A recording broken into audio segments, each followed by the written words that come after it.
사회생활을 하다 보면 리더십을 발휘해야 하는 상황이 종종 있습니다. 직장 생활에서는 물론이고 리더십이란 것은 집단 활동 곳곳에서 필요한 순간 구성원들을 이끌게 만드는 자질이라고 할 수 있습니다.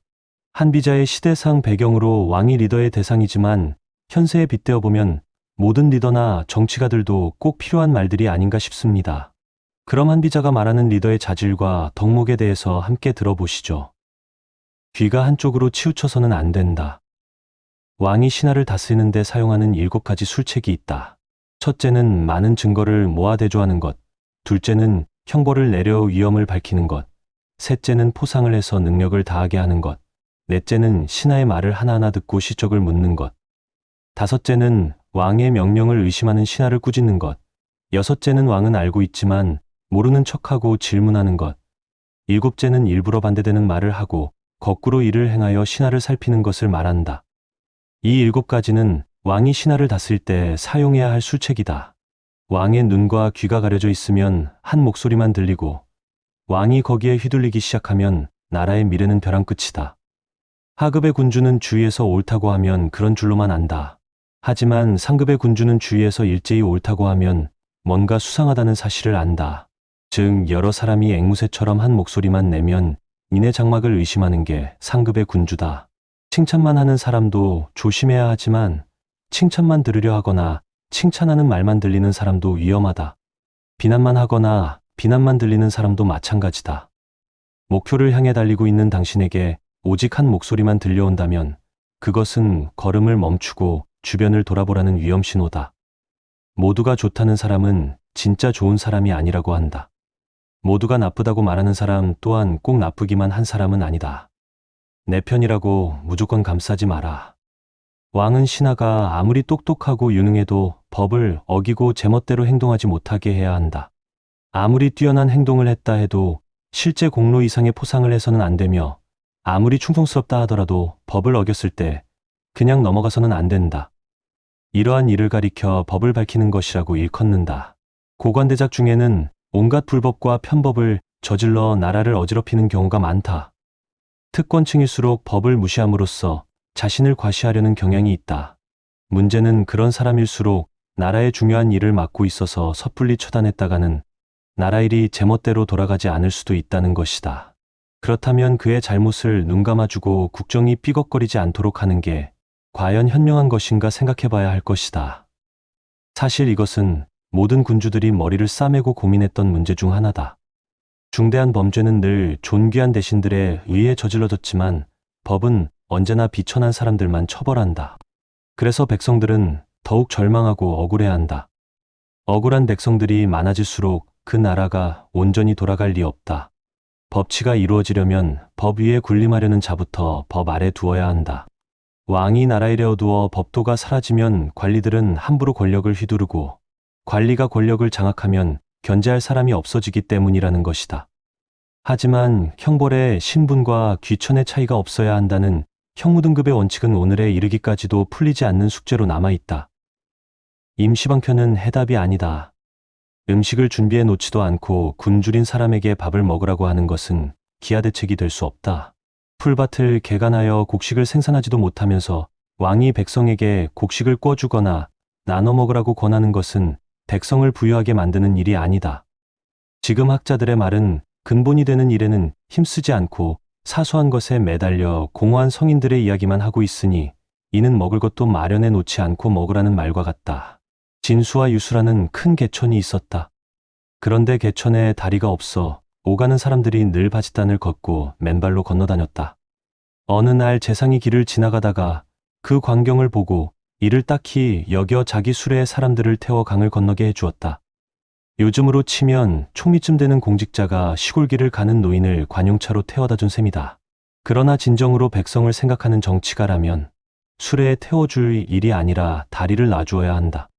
그리고 만일 왕이 온 백성이 굶주린다고 해서 손수 쌀가마니를 메고 가난한 집에 가져다 준다면 이는 고육지책일 뿐이다.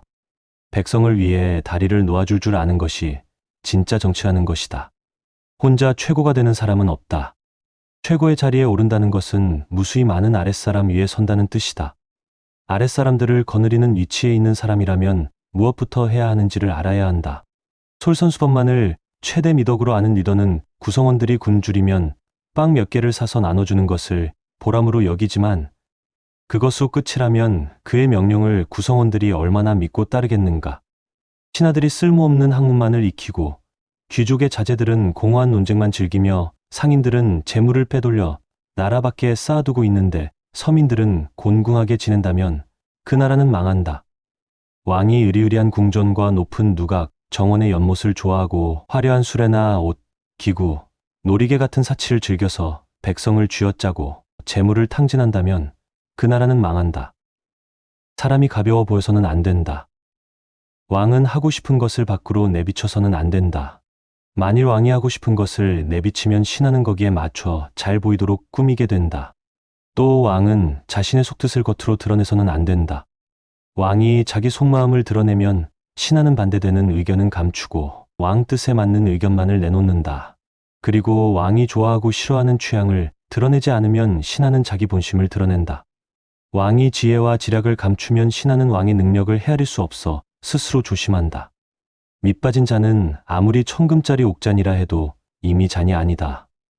큰일일수록 비밀이 유지되어야 성공하는데 왕의 입에서 말이 줄줄 새면 아무리 높은 자리에 있어도 대접받지 못한다. 입이 싸면 사람도 값싸지듯이 왕의 입이 가벼우면 나라마저 가벼워진다. 왕은 신하들의 행실을 보고도 보지 못한 듯, 들어도 듣지 못한 듯, 알아도 알지 못한 듯 운신해야 한다. 군주는 귀가 있어도 감추고 입이 있어도 닫아야 한다는 뜻으로 왕이 함부로 본심을 드러내면 반드시 우환이 따른다. 왕은 웃어도 소리가 없고 울어도 눈물을 흘리지 말아야 한다. 왕은 보이지 않아야 한다. 투명인간처럼 있어도 보이지 않으면 신하들이 두려움에 떤다. 보이지 않는 칼이 더 무섭다. 내 칼을 감춤으로써 마음을 베는 것, 그쯤 되어야 황제의 법술이다. 만족할 줄 모르는 것보다 더 큰 재앙은 없다. 성인은 옷이 추위를 견딜만 하고 음식은 허기를 채울 정도면 그것으로 만족하기에 근심이 없다. 그러나 세상 사람들은 그렇지 않다.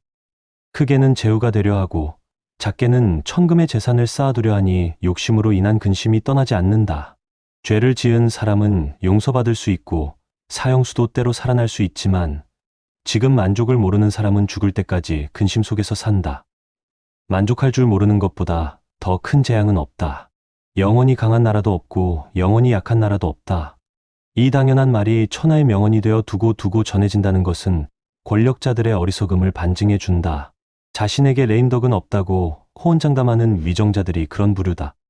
자신의 제국이 영원하다고 믿는 황제야말로 제국의 적이라고 할 수 있다. 떠날 때 떠나지 못하면 재앙이 다가온다. 절제와 금욕이라는 제동장치를 잊은 탓에 권력의 최정상에서 하루아침에 나락으로 굴러 떨어지는 사례를 우리는 오늘도 언론을 통해 자주 목격하고 있다. 히말라야 같은 고산 등정은 무사히 하산을 마쳐야 완등 기록을 인정받는다. 정상을 밟았더라도 추락사고 등으로 목숨을 잃으면 그것은 실패한 등정에 불과하다. 권력도 마찬가지다. 정상에 오르는 것뿐만이 아니라 하산까지 무사히 마쳐야 성공한 권력이라고 평가받는다. 정상만을 목표로 삼는 사람들은 결코 권력이라는 산을 정복할 수 없다. 너도 나도 앞을 다투며 달려가는 길이라면 그대는 발길을 멈춰라. 미련이 많을 때는 미련 없이 돌아서라. 인생에는 달릴 때가 있고 멈출 때가 있다. 가장 떠나기 싫을 때가 실은 바로 떠나야 할 때다. 한비자는 이와 같은 리더의 자질과 덕목에 관한 주옥 같은 명언뿐만 아니라 다음과 같은 설득의 기술에 대한 말을 남겼습니다. 누군가에게 자신의 생각과 의견을 관철시키는 것은 사람이라면 누구나 갖는 어려운 것이다. 소심한 성격과는 상관없이 내 생각과 다른 사람의 생각이 다를 때 어떻게 말해야 할지는 정말 쉽지 않은 일이다. 가만히 생각해 보면 다른 사람 앞에서 내 의견을 말한다는 것은 지식이나 내용의 문제가 아니라 상대방의 마음을 알아내어 거기에 맞추는 것이다.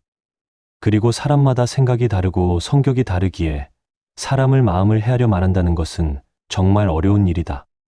그래서 다른 사람을 설득하여 내 뜻을 펼치거나 내 마음과 뜻을 표현하되 내가 손해보거나 해를 당하지 않으려면 몇 가지 요령이 필요하다. 우선 상대방을 잘 설득하기 위해서는 그 사람의 뜻과 성향이 어떠한지를 잘 살펴야 한다. 명예나 지조를 소중히 하는 사람에게 이익만을 말한다면 천박하다고 욕을 듣기 십상이다. 또 이익을 중시하는 사람에게 명예나 명분을 따진다면 세상 물정 모른다 핀잔할 것이다. 심지어 내심으론 이익을 좋아하면서 명예를 중시하는 척하는 사람이라면 더욱 가려서 말을 해야 한다. 또 남을 설득하고자 할 때에는 상대방이 자랑스러워하는 것은 두둔해주고 부끄럽게 여기는 것은 감싸줄 줄 알아야 한다. 칭찬에도 요령이 있는 법인데 너무 직접적으로 칭찬하면 아부한다고 욕할 테니 그와 똑같은 일을 한 다른 사람에 빗대어 칭찬하는 것이다. 마찬가지로 결점을 이야기할 때도 비슷한 결점을 가진 사람의 이야기를 통해 에둘러 한다면 손해가 나지는 않을 것이다.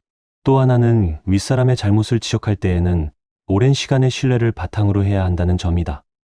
어느 정도 충분한 시간을 지내면서 친숙해지고 일하는 과정에서 논쟁도 해보았는데 싫어하지 않는다면 그때는 옳고 그른 것을 지적할 수 있다. 이로 이것이 남을 설득하는 최종의 단계라 할 수 있다. 그리고 그 어떤 것보다 가장 중요한 것이 바로 한 가지 있다. 충분한 신뢰가 있고 서로에 대한 애정이 있다 해도 절대로 건드려서는 안 되는 것은 말하지 말아야 한다. 이것을 건드리면 그간 쌓아온 모든 노력도 허사가 될 것이다. 다른 사람을 설득한다는 것은 내 생각으로 상대방의 마음을 바꾸게 하려면 상대방의 마음과 뜻, 성격이 어떠한지를 알아야 한다. 그리고 그와 내가 얼마나 친숙하고 신뢰가 있는가를 따져야 한다. 그리고 아무리 그렇더라도 결코 해서는 안 되는 것은 결코 영민을 건드리지 말아야 한다는 것이다. 만약 이 원칙을 지킬 수 있다면 모든 사람이 본인의 의견에 귀 기울일 것이다. 위와 같이 설득의 기술을 익히면 얼마 지나지 않아 원하는 것을 얻고 인생 전체가 바뀌는 기적을 경험할 수 있을 것이다. 이것이 설득이라는 삶의 지혜가 가진 힘이다. 영상 시청해 주셔서 감사합니다. 구독과 좋아요는 제작에 큰 힘이 됩니다.